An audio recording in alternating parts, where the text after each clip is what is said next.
Hi everyone and welcome to Season 1 Episode 5 of Mighty Moron with me, the United City FM. Welcome along. So we've had a winter break that we've been through with some friendly matches and a transfer window. So in this particular episode I will update you on all of that activity. Plus we will then play in the Premiera B Nacional of Argentina, Temperley. And we'll see how we get on with them. So thanks for joining me. I hope you enjoyed the episode. Let's get into it.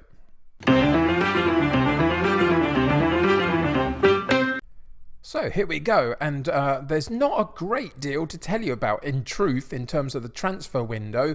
We only made one sale and we didn't actually bring anybody in the end. Even on free transfers and loans, etc., I couldn't afford wages. Our overall balance is diminishing quite rapidly, so financially we're not in the best of shape, and we are going to have to sort that out in the coming summer, I would suggest. We've got some quite highly paid players. Some of them are very good and I wouldn't want to lose them particularly, but they're up for contract renewal and I think we're going to lose a couple of them. I have made a few contract negotiations work for us in terms of securing some of our players for beyond this season, so that's positive. But overall the transfer market was a little bit quiet. So if we go into the transfer page and into the history, the only person that went out of the club is Kevin Gissy, and he was one of our backup strikers. Never really got a chance for me, didn't really have the attributes that I really wanted him to have, and so ultimately he was surplus to requirements, so I allowed him to leave and we sold him for a minuscule amount of money, really, like 100 grand or whatever it was. And that's pretty much all we did. You can see all of the other activity was basically done in the summer when we overhauled the squad quite a lot. So yeah, there's not a great deal more to tell you about in terms of the transfers. As I say, it does leave us slightly financially in a little bit of a sticky situation, but hopefully we can resolve that in the summer. We haven't played any league matches since last time you or I were together. We've had our winter break, so Temperley is the first game back, so there's nothing to tell you in terms of league. But I will let you in on what happened in terms of our friendly results. So let's go and check out our recent results. So you can see that we were last together for the Mitre game just before our winter break, where we lost 3-2 to them in the end. Disappointing, wasn't it, really? And then we went on a run of friendly matches. We had half a dozen just to keep people fit and ticking over through the winter break. And you can see that it's been a mixed bag like all of our matches, basically. And some of these are good teams to have played and others not so much. And therefore, we've won a couple, we've drawn 3 and we lost 1. And so overall, it's pretty much how this season is going, really. You can see that we're inconsistent. We win some, then we go on a bit of a run of not really winning any for a while. Then we win a couple again, and that's just the way it's working out. But overall, as we've said time and time again in this series so far, that's no major problem, when actually we were due to finish bottom of the table and we are currently sitting in 8th position. So ultimately, I'm pretty happy with that so far. You can see that there's teams directly behind us that could all overtake us if we don't keep up some semblance of good form. And there's a little bit of a gap opening up between us and the top 7 now. So we've got to be on our mettle a little bit and find a way to get some positive results out of this next set of fixtures.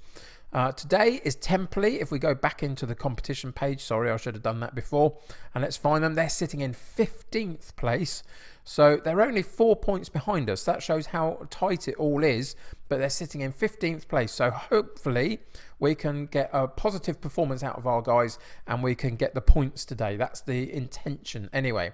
And to do that, let's go and check out what we're going to be doing in terms of tactics and formation. So, as you would expect, the tactic remains the same, really. The formation remains the same. We're still in our very attacking. I'm actually thinking of reducing it just slightly down to attacking, just so we don't leave ourselves so open to counterattacks and other bits and pieces. So that's what I'm going to do for the next few games and just see if that helps us to bring any sense of regularity to our performance and our results, whilst not losing the attacking intent, because we are miles ahead of schedule for this particular season. There's been a couple of changes over the winter break in terms of a few personnel changes, not in terms of bringing new players in, as we've already seen, but changing up the first 11 a little bit. We've got this guy, Matthias Nizo, who's on loan for us this season, and I haven't really given him too much of a run out. But I'm going to start doing so. He's played a little bit of the friendly matches, and I'm going to start doing that now. He's got some reasonably good attributes. If you go and have a look at Lilo, who's been playing for us, there's a few gaps beginning to appear here. He's 34 years old. I think this second half of the season is going to be slightly trickier for him. So I've decided to switch it up a little bit and just give Nizo an opportunity to come into the side and stake a claim for a position in it. And I think he's a slightly better player, having not thought that at the beginning of the campaign. So potentially Lilo is dropping off a little bit. We've also got a couple of injuries. Good Boy is out for the next 3 weeks, unfortunately, with a torn wrist ligament. Quite why he can't strap that up and play anyway, I don't really know. But he can't, so he's out for 3 weeks, which is unfortunate. And Ackerman, our super sub, is out for a few days with he's suffering blisters from training. And when you get to Ackerman's age, because he's nearly 40, I guess training is as hard as anything to do. So therefore the blisters show up. And you can see again, he is dropping off physically quite a lot. And I'm not sure he's going to be with us next season, possibly. And I know that he's held in such high regard within this club in reality and by its fans. But ultimately, there comes a point where maybe he's not the viable option that he once was anymore. So that's something to think about in the summer. But for the second half of the season, he will play a part. And the reason that we let Gizo go, is it Gizo? Yeah, I think so. No, it wasn't, was it? What's his name? I'm going to have to go and have a look now. Gissy, that's who it was, Kevin Gissy. The reason that we let him go was because we've got a lot of cover. We've got Ackerman and we've got Cherry on top. And we've also got this guy, Villalba, and he can play as a wide right player or as a striking option as well. He's got some reasonably good striking attributes. So he's going to be the third choice cover for the striking role rather than Gissy.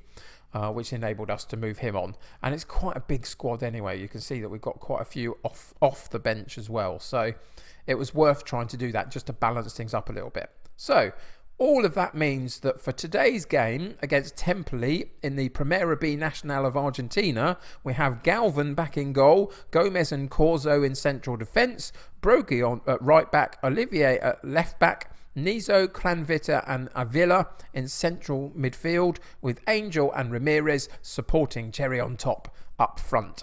And that's how we're going to be setting up, with Stefan, Mayola, Lilo, Cholki, Basidas, Glaby and Villalba on the bench. So let's get into today's game and see what happens. So, quite why Galvin is confused, I don't really know, because all I suggested to them was that Temperley had lost 3 of their last 5 games, so let's see if we can pile extra misery on them today. And apparently our goalkeeper didn't get that, but I'm not quite sure why particularly. The rest of them, nothing really happened in that particular team talk, but it always amuses me when somebody's confused by such a simple message. Anyway, there we go. Let's go into kick-off and see what happens. Now, we're away from home, so that's always going to be trickier in any division that you play in around the world, isn't it? Always making advantage of our home games as much as is possible. But hopefully we can give a good account of ourselves. Temperley, as I say, haven't been great in terms of the form guide and sit 15th in the table, so we've got a good shout if we can produce our game, really. And at the moment it's all Temperley, and they've worked very nicely down the left hand side. We get a foot in a little bit and then we get a decent header away, but the second header isn't good by the Angel, and they get it straight back again and get a chance to rebuild. And this time they've gone down the right hand side. The defender goes well with him. Cross comes in, partial clearance. I think there's an offside there, but the goalkeeper comes out and narrows the angle down anyway. But I think there was an offside there. Free kick for us to the far post, and Kranvita puts it just over the top of the bar. But it was a good header. He drifted off of that far post, and almost identical position here. And again, Corzo this time in exactly the same way gets onto the header at the far post, but can't quite direct it at goal, and narrowly it goes over the top of the bar. But a couple of good sighters there for us, and a free kick for Temperley, and they put theirs away, and that's the difference. The cross comes in from this right hand side as we look at it, all the way over to the far post, and they get the header on the ball, and he puts it into the back of the net at the far post. The goalkeeper was blocked off by a defender, couldn't quite get across the goal, and that meant there was a nice space open on that far side, and they made no mistakes. And we go 1-0 down, and I think that's a little bit unlucky. You can see that in general terms we're roughly even in the game so far. We just haven't quite managed to take a chance yet. And those two free kick and header opportunities that we had that we didn't take have come back to bite us. And it started raining. Is that going to put the cat amongst the pigeons a little bit? Let's see if we can do something with this chance. And the Angel drops it back to Nizo onto Avila. Back to the Angel, playing it nicely around in midfield, not rushing the play too much. And then Cherry on top gets a little bit lucky and finally gets the ball through to Avila, but he puts it straight at the goalkeeper when it would almost have been easier to put it down that left-hand side as we looked at it. But he didn't manage it, and we get a corner kick. Ramirez to the far post, Cherry on top of the header, straight at the goalkeeper again. And that's part of what we've talked about in recent episodes, isn't it? That most of our shots seem to be sort of magnetised towards where the goalkeeper is, and we're not putting it either side enough. And we're going straight down the sights of the keeper, and they usually are able to sort those sort of things out quite comfortably. And that's one of the problems that we've got so far this season. We are only 1-0 down now, though, so, I mean, you know, there's still a chance for us here, but we are against a lower level opposition in the league position at the moment. So aggressively, I'm going to say I expect to see a much better second half here, and that's fired them up. Hopefully that will give us a chance to come out and do something in the second half, and then we're going to demand more from them immediately in a shout as soon as the second half starts. And there's been a boost in our attempts at goal so far, which is fantastic to see. But no highlights to speak of. 60 minutes gone, and it's been a little quiet. Now we get a chance with Brogy on the throw-in on the right-hand side into Ramirez, back to Brogy.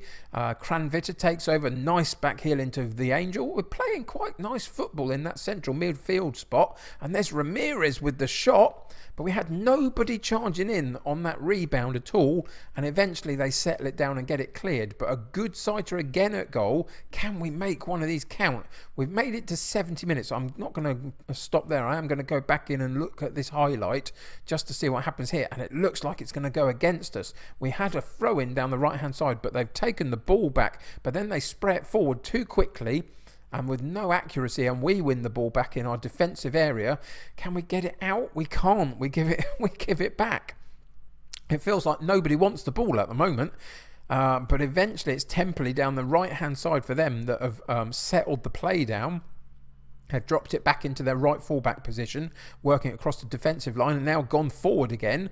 And they found it centrally for a long shot, and that was it a good long shot? I don't know. It was a decent long shot, but I think Galvin should have done a lot better with it. He's not covering himself in glory today at all, is he, Galvin? He's come back in the side for Salva, but it looks like he might be out the side again if he's going to let goals like that in from such a long distance. And we are in a little bit of trouble now, so we're going to pause the game at that point, and we're going to go into the tactics page, and we're going to have to change this up a little bit here. What have we got going on? See, I mean, the average ratings aren't terrible. We've got a couple of issues, so we're going to take Olivier off and put Mayola on, but then we are actually going to change the shape slightly of this side, and we're going to take Ramirez off, and we're going to bring Villalba, sorry, I'll get his name right eventually, on, but we're going to move him up front. And we're going to play two up top with the Angel moving slightly more central to play in that diamond. Is that the best role for him? No, we'll go for the advanced forward for him. And then we're going to change this up again. We are going to go back to very attacking. In possession, we're going to go much more direct, slightly lower the tempo. We're not going to waste time anymore. No dribbling. more disciplined, and we're going to shoot on sight. And then in transition, we're going to try and counter press them high. So we're going to sort that out. And then out of possession, we're going to go on a really high line on the attacking side and a higher line for the defensive side. So that's what we're going to try and do. We're going to up the urgency of the press, and for the last few minutes of the game we're just going to chip and charge and see what we can come up with. So let's go back into the game. 72 minutes gone. Once more we're going to go in, and now we're going to say push forward to the side. Can we get a quick goal to give us a chance late in the game? It doesn't look like we can. There's nothing happening. We've put all our eggs in the one basket here, and it's not paid off for us at all. 91st minute, and it's going, and it's gone.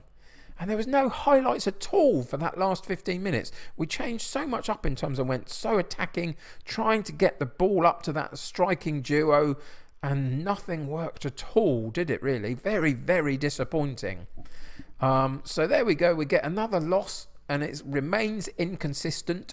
We are going to have to find some form soon, otherwise we'll start dropping. So in the team talk, we're going to assertively say, I'm not happy with your performance, because we have to be doing better than that. We're sitting in mid-table. We've got to maintain that. But there we go. Another loss. Let's go into the analysis page and see what we can learn from there. So interesting, you can see Temperley worked primarily down the right-hand side. We were more spread out in the centre of midfield, primarily probably for that last few minutes of the game. But it didn't quite work out for us today. We had some good approach play from all areas of the pitch, but we just couldn't quite make anything work for us, really. There's nothing much here I can learn particularly. In terms of the advice given through the game, we had the Angel on a 7.2, but we had Galvin, not a good performance by our goalkeeper, on a 6.6, and that was partly the problem. If we move further on and look into the teams, let's go into the shots and have a look at them. We're always interested in them. And we're just going to look at our own. A good spread of shots there. There were plenty of them. We had enough to get something from this game, totally, but it just didn't work out for us at all in the end, which was very disappointing. We'll have a look closer at the spread of shots more closely in a second. In terms of passing, intercepted is always one. We're getting too many of them, aren't we? We're not making our passes from A to B count enough. And then also, we just boot it out of play here and there through just not quite right in terms of our accuracy. There is a real problem in that sense that we're going to have to work on. Maybe I'm going to have to tweak the directness of play and go shorter passing to see if we can get it much more accurate. That's, I think, what I'm going to work on next with this particular side. If we come out of there and we go to the shots, and again, we take just our own. So cut out the Temperley ones. There's a good spread of shots here, and there were some down the sides and above the goalkeeper. Didn't quite work out for us. Couple of wayward ones, but we're just not quite getting the bit of luck, it feels like at times in these games. I'm reasonably happy with the shooting performance. I'm not so happy with the passing performance today. The passing was not accurate enough, and I think that's where we lost it, and I think that's where we're going to have to go and change something of the way that we play a little bit. So I will go and do that in the next few games off camera, but for now, let's go and check out what we're going to be up to next episode. So here we are back in the schedule page, and we've got a busy schedule coming up for the next few months whilst we go through this Premiera B Nacional in Argentina. We've still got a couple of Argentina games to come against an unknown opponent at this point, so that's something to think about as well. But there's probably 3 or 4 more episodes in this season to go through, and the next one that we're going to come back for, I think we're going to come back for... let's think. Estudiantes? Maybe that's where we're going to come back. It will be somewhere around there. I'll just see how this run of games goes. But it may well be Estudiante. And then we'll probably come back in and around the Platense game. And then the final one. depending on what happens in the cup competition. So that's roughly where we're heading, but it will probably be in and around the Estudiante game that we come back for the next episode. So thank you very much for joining me today. Bit of a disappointing result after a winter break. You hope to regain some form and come back and hit the ground running, but we didn't quite manage that. There's some aspects that I'm reasonably happy with, but there are some things to work on, primarily that the passing accuracy is the thing that I'm going to be working on over the next few games. So come back next episode and see whether we've made any progress with that. But thanks very much for joining me today. Subscribe to the channel if you haven't already and join my United City community. The more the merrier. If you haven't clicked that like button for me, if you could do that, that would be fantastic. That helps me get seen by lots of other people. Until next time though, take care of yourselves. I'll see you very soon. Bye for now.